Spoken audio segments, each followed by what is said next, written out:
আসসালামু আলাইকুম প্রিয় কৃষক ভাই ও বোনেরা, কেমন আছেন? নিশ্চয়ই ভালো আছেন। আমিও ভালো আছি আলহামদুলিল্লাহ। আমি হাবিবুর, আর আপনারা দেখছেন এগ্রো মাইন্ড বাই হাবিবুর, একটি স্মার্ট কৃষি চ্যানেল, যেখানে কৃষি বিষয় নিয়ে আলোচনা করা হয়। আর আমাদের একটাই টার্গেট, কৃষককে স্মার্ট করা, কৃষকের বেনিফিট বাড়া।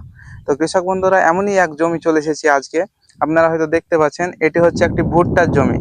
জমিটির হালচাল দেখে বুঝতে পাচ্ছেন জমিটিতে কোনো চাষ করা হয়নি, কোনো কিছু করা হয়নি। একটি হার্বিসাইড বিষ স্প্রে করেছিল, অ্যামোনিয়াম সল্ট অফ গ্লাইফোসেট, যেটি সিস্টেমিক এবং সেটিতে আঠা পচার কাজ করে, মানে আপনার ঘাসের ওপরটা পড়ে না, জট টট সব সমেতকে নষ্ট করে। তো এমনই এক জমিতে এসেছি, সেই জমিতে হার্বিসাইড ইউজ করার পর 15 দিন পর সেই জমিতে ভুট্টা রোপণ করেছে। ভুট্টাটি লাগাচ্ছে, ভুট্টাটি খুব সুন্দর বাল হয়েছে, একবারে দেখতে পাচ্ছেন আপনারা। আপনারা দেখতে পাচ্ছেন এই যে ভুট্টার জমিটিতে সে ভুট্টাটি রোপণ করা হয়েছে। গাছের গ্রোথটি খুব সুন্দর আছে, গাছ সুস্থ হয়ে উঠছে। কিন্তু আর একটা যেটি বিষয় লক্ষ্য করেছেন, আপনারা দেখতে পাচ্ছেন পাতাতে কিছু স্পট পড়েছে, পাতাতে দাগ পড়েছে। তো এই দাগটি পড়ার মেন কারণ হচ্ছে এই জমিতে কোনো ফার্টিলাইজার ইউজ করা হয়নি। ফার্টিলাইজার ইউজ না করার কারণ হচ্ছে, যখন আপনি ভুট্টাটি রোপণ করবেন তখন ফার্টিলাইজারের রিয়াকশনটা ডাইরেক্ট আপনার রিয়াকশনটা সেই ভুট্টার বীজের উপর যাবে, তাহলে ভুট্টা জার্মিনেশনে ফল্ট হতে পারে। তার জন্য এই জমিতে আমরা ফার্টিলাইজার ইউজ করতে বারণ করেছিলাম, বলেছিলাম যে হ্যাঁ আপনারা এমনি পুঁতে দিন গা, জমিতে খুব সুন্দর হবে। কারণ আরেকটি বিষয় যেটি, যে জমিতে যখন আপনারা ভুট্টাটি রোপণ করেন তখন সেই ভুট্টাটি আপনার মাটিটি যখন চাষ করেন তখন মাটিতে চাষ করার ফলে কি হয়, কার্বন নষ্ট হয়। এবং এই জমিটিতে বিনা চাষে কার্বনটি নষ্ট হয়নি, খুব ভালো একটি কাজ করেছে কৃষক বন্ধুরা।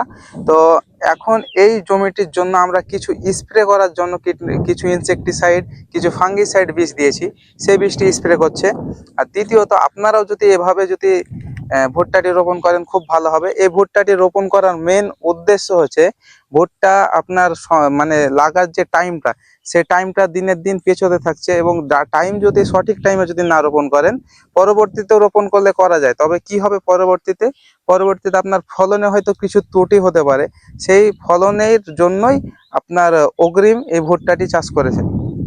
আর দ্বিতীয়ত সেটি হচ্ছে, আপনারা এই জমিটি এখনো যদি চাষ করে যদি ভুট্টা লাগাতে যেত, কম করেও না হলে আপনার 20 থেকে 25 দিন মতো আপনার মার খেয়ে যেত। এবং বৃষ্টি হয়েছে, তার জন্য দেখতে পাচ্ছেন জায়গা জায়গা জল দাঁড়িয়ে আছে, এই জায়গা জায়গা জল দাঁড়িয়ে আছে। এবং সেই জলের কারণে আজকে আমরা তার সঙ্গে ফাঙ্গিসাইড বিষ স্প্রে করাচ্ছি। সেই বিষগুলো কিসের জন্য স্প্রে করাচ্ছি? বিষগুলো স্প্রে করাচ্ছি তার মেন কারণ হচ্ছে, আপনার এখানে দেখতে পাচ্ছেন এই যে এটা হচ্ছে ভুট্টা, হ্যাঁ। এই ভুট্টাটা আপনার এখানে ছিল এবং পোকাতে কেটে দিয়েছে, গোড়া থেকে কেটে দিয়েছে। এবং ভুট্টাটি কেটে দিয়েছে, দেখেন এখানেও দেখেন, এটাও কেটে দিয়েছে।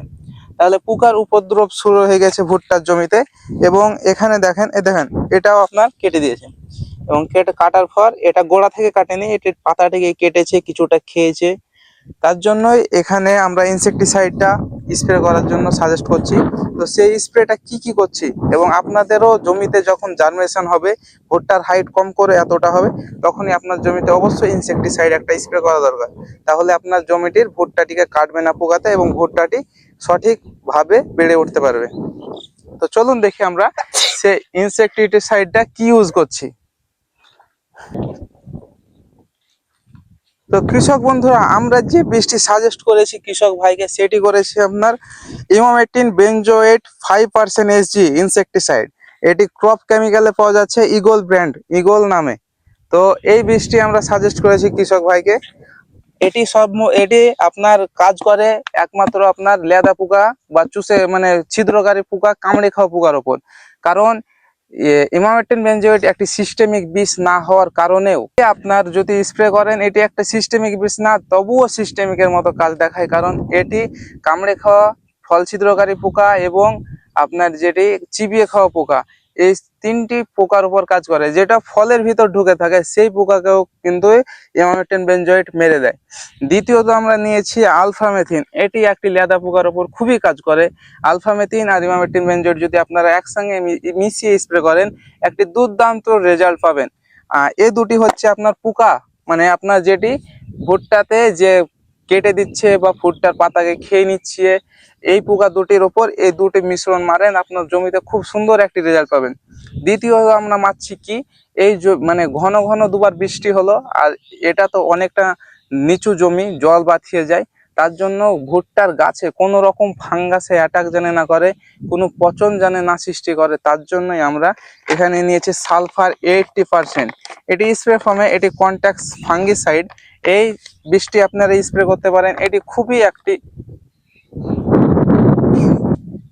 খুবই একটি কম দামের বীজ, কারণ এই বীজটির মূল্য খুবই কম। 1 কিলো বীজের মূল্য হয়তো আপনার 130 টাকা 140 টাকা দিতে পারে। আর এই বীজটি 1 গ্রামে দিবেন 30 গ্রাম, 1 গ্রামে 30 গ্রাম দিবেন। এই বীজটি সস্তা হলেও কাজ খুব দুর্দান্ত, গাছের পাতা আপনার কালো করে দেবে, গাছের ক্লোরোফিল বৃদ্ধি করবে। দ্বিতীয়ত নিয়েছি আমরা সাফ, যেটিকে সাফ পাউডার নামে পরিচিত। এটিতে আছে কার্বন ডাইজিম 12%, ম্যাঙ্কোজেব আছে 63%। এটি ডাব্লিউপি ফর্মে, অর্থাৎ ওয়েটেবল পাউডার। এটি আপনারা নিতে পারেন। এটি খুব সুন্দর একটি ফাঙ্গিসাইড। এটিতে আপনি গাছকে কালো করবে, গাছের যে স্পটগুলো দেখছেন পাতাতে, সে স্পটগুলোকে আপনার সঠিক করে মানে মেকআপে ঠিক করে নিয়ে চলে আসবে, এবং গাছের যে পচা রোগটা হয় বা পাতা পচা বা কোনো একটা রোগ হয়, সে রোগটার হাত থেকেও বাঁচাবে। তাহলে এই 4টি মিশ্রণ আমরা দেব। এটি দেব আমরা প্রতি ড্রামে 15 লিটার ড্রামে 35 গ্রাম। এটি দিব প্রতি 15 লিটার ড্রামে 30 গ্রাম। এটি দিব প্রতি 15 লিটার জলে 30 ml, এবং এটি দিব প্রতি 15 লিটার জলে 20 গ্রাম। এই বৃষ্টির ডোজ রেগুলার দিনের দিন বৃদ্ধি পেতেই থাকছে। আগে এই বৃষ্টির ডোজ খুবই কম ছিল, এখন মানে আপনার বিষের মানে কন্টিনিউ বাড়াতে বাড়াতে বিষের ডোজটা বাড়িয়েই থাকছে। তো এটি ছিল। তো বন্ধুরা, এইভাবে আপনারা কন্টিনিউ স্প্রে করেন, আপনার ভুট্টার জমি হবে সবল, আপনার ভুট্টা হবে শক্তিশালী, এবং আপনাকে ফলন করে দেবে ভুট্টার গাছে দ্বিগুণ। তো ভিডিওটি ভালো লাগলে অবশ্যই লাইক করেন, কমেন্ট করেন, আপনার কি প্রশ্ন আছে এবং আপনার কি সমস্যা আছে সেটি আপনি কমেন্ট বক্সে জানান।